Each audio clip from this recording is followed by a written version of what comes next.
Hello friends, good afternoon. તો ચાલો આપણે કેટલા દિવસ પછી હું વિડીયો મૂકું છું। તો આરુષનું મુંડન આપણે ક્યારનું કરાવી લીધું, 8 દિવસ થઈ ગયા। તો વિડીયો હું અત્યારે તમને નાખું છું આમાં, કારણ કે લાસ્ટમાં કહીશ તમને વિડીયો શું કામ ના આવતો હતો। તો આરુષના ફૈબા એના વાળ ઝીલે છે, કારણ કે મુંડન કરાવે ત્યારે એના ફૈબા વાળ ઝીલે।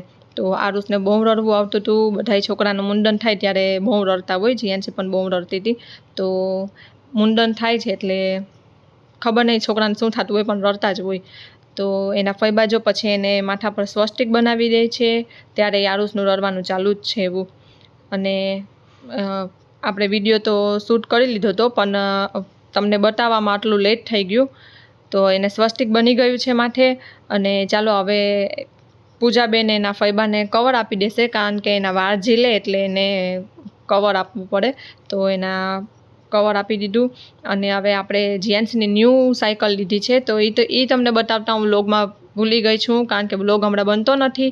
અને આ શોર્ટ વિડીયો મેં બનાવ્યો છે, કારણ કે તમને બધાને બતાવવા માટે। તો જીયાનસીની ન્યૂ સાયકલ અને એના પૂજા ફૈબા એના માટે ડૉક્ટર કીટ લઈ આવ્યા છે। તો એનાથી જો આ લોકો રમે છે ડૉક્ટર કીટથી।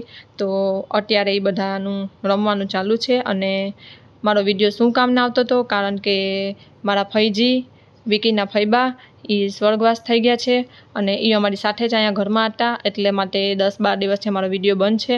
તો હું તમને બધાને પણ કહું છું કે એની દિવ્ય આત્માને શાંતિ મળે એવી તમે બધાએ પ્રાર્થના કરજો। તો ચાલો હવે આપણે થોડાક દિવસમાં પાછો વિડીયો આપણો કન્ટિન્યુ ચાલુ થઈ જશે। તો ચાલો હવે બધાને બાય।